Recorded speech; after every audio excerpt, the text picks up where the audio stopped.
Hoy vamos a hablar de The Black Phone 2, la secuela que Scott Derrickson ha traído en 2025 para expandir la oscura fábula del Graver. El Graver, no sé cómo se dice, pero ya me entendéis. Es más terrorífica que la primera, amplía la mitología sin traicionar lo que nos asustó o lo que nos gustó en 2021. Pues bien, de eso vamos a hablar sin spoilers, ¿de acuerdo? Voy a contar lo que funciona, lo que no y por qué las interpretaciones, ojito, marcan la diferencia en esta película. Antes de comenzar, dejaos un like, suscribíos y activar la campanita para no perderos nada de lo que subo del mundo del cine, las series y los videojuegos. Ahora sí, vamos con mi crítica sin spoilers de The Black Phone 2. Vamos a ello.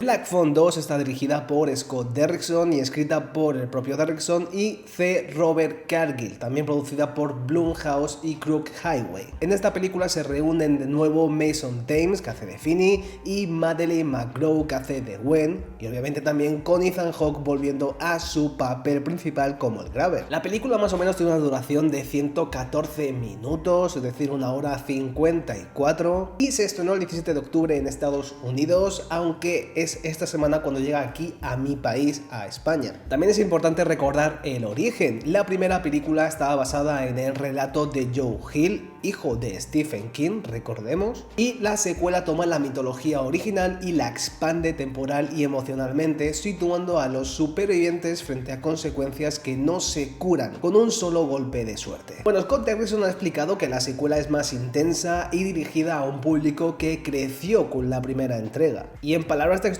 ha comentado que los adolescentes que amaron la primera película ahora son más duros y por tanto buscan un horror mucho más explícito, y esa es la razón por lo que la película sube el voltaje de todo lo que vemos en cuanto a violencia y también en tono psicológico. Y la verdad es que no le falta razón al querido Derrickson, porque esa intención se nota en la puesta en escena, ya que hay menos contención y hay mucha más confrontación directa con el terror y con la culpa. Personalmente, o sea, título personal, creo que esa decisión es arriesgada porque por un lado permite explorar el trauma a fuego vivo, pero por otro también amenaza con sacrificar la sutileza que hizo icónica a la original. Ahora veremos si esto funciona o no. Pero sin entrar demasiado en detalles, la secuela retoma la vida de Finney y Gwen años después del primer ataque, y por tanto el núcleo de la película es doble. Por un lado tenemos la venganza y la necesidad de cierre de los protagonistas, y por otro la confirmación de que el Graver no era un fenómeno aislado, sino parte de una sombra mayor. Y he de decir que la estructura de la película combina con acierto muchas secciones casi detectivescas, digamos, ¿no? Con el tema de buscar pistas, seguir las señales, con también set pieces de horror directo. Eso convierte a la película en algo mucho más híbrido que lo que fue en la primera entrega. En un punto tenemos parte de road movie de terror y por otro parte de thriller comunitario y parte pesadilla sobrenatural. Y a mí fíjate que me ha parecido súper interesante cómo ese collage tonal se mantiene a lo largo del metraje. A veces funciona mejor cuando el guión mantiene un poco la ambigüedad y otras se nota forzado, ¿no? Un poco cuando el film, pues bueno, quiere explicar demasiado, que eso ocurre un poco bastante en la película, pero en general me ha parecido muy interesante todo esto que ha querido buscar Scott Derrickson. Ahora bien, las interpretaciones para mí son sin discusión ninguna el mayor sostén emocional de la cinta. Mason Thames retoma a Finney con mayor profundidad, ya que no es solamente la víctima que sobrevivió, es alguien marcado con defensas y heridas que condicionan cada decisión que toma. También Madeleine McGraw, que en la primera parte era ese faro infantil de inteligencia y valor, aquí aporta una mezcla de rabia contenida y trauma que resulta muy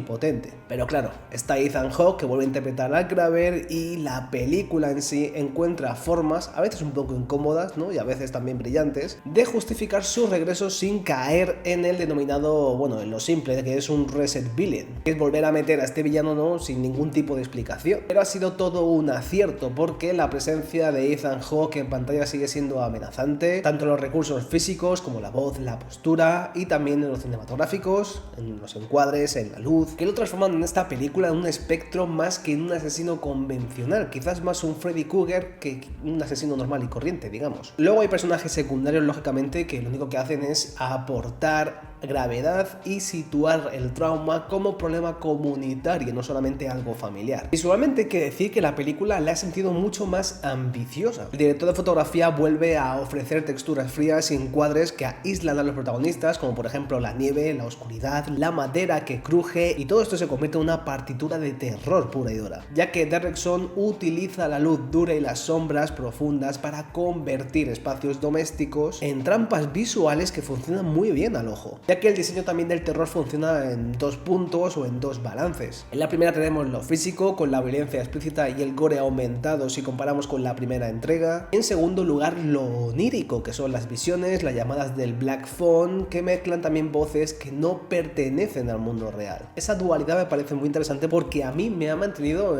con una sensación de peligro real y también un poco de pesadilla simbólica, no sé, me ha gustado mucho eso. El teléfono negro, el Black Phone, vuelve a ser el dispositivo central y no solamente un MacGuffin, sino un personaje sonoro. El diseño de sonido con los ringtones y las voces deformadas convierten cada llamada en un microevento de vapor, ya que también la partitura acompaña muy bien, a ratos un poco etérea y a ratos brutalmente percutiva, me empuja la narración mientras el montaje hace el resto. Y esto a mí me ha gustado porque, bueno, me gusta que la película no trate el teléfono como un truco, ¿no? Sino que lo usa para construir memoria, trauma y vía de confrontación entre los vivos y los muertos. Pero hablemos de lo que mejor funciona para mí en esta Black Phone 2. En primer lugar, las actuaciones sostienen lo sobrenatural, con Thames y McGraw siendo el corazón humano que hace creíble la historia. También creo que la película sabe cuándo tomarse un respiro y cuándo atacar, ¿no? Y eso es algo muy complicado. También creo que la secuela expande el trasfondo del Graver sin explicarlo todo en términos clínicos, dejando el suficiente misterio para que el espectador no querramos saber mucho más. Y también siento que el Black Phone, el maquillaje, la fotografía y algunas decisiones de montaje suman muy bien a una experiencia muy inmersiva, mucho más inmersiva que fue la primera entrega. Pero lógicamente la película no es perfecta. Creo que hay un tramo central donde la película se dedica a explicar más de la cuenta y una saga que se beneficiaba de la ambigüedad, pues bueno, esa transparencia resta bastante misterio. También creo que al aumentar la violencia de forma explícita, la película corre el riesgo de sustituir la inquietud psicológica por el impacto gráfico. A algunos espectadores les puede gustar, como a mí, que me ha funcionado, pero para otros puede ser una pérdida del pulso original. Y por último, creo que el clímax se siente a veces demasiado dilatado, con soluciones dramáticas que podrían haber sido más contundentes o más sutiles. Pero ojo, son defectos que a mí no me opacan ver y disfrutar de la película. The Black Phone 2 es una secuela valiente, ya que sube el voltaje, apuesta por la emocionalidad y convierte el terror en algo que duele. No supera a la primera en ninguno de los sentidos, pero creo que ofrece momentos de terror memorables, actuaciones que importan y una mitología que se vuelve mucho más rica. Si te gustó la primera, te la recomiendo, y si valoras el horror psicológico sobre el gore, quizás, bueno, quieras verla con las expectativas un poquito más bajas o algo más calibradas. Pero sin duda alguna la recomiendo igualmente, y más en este mes que es de Halloween. Pero hasta aquí el vídeo de hoy. Si os ha gustado el vídeo, pues un like, si no, pues un dislike. Recordad suscribiros, activar la campanita y recordad que nos vemos en próximos vídeos aquí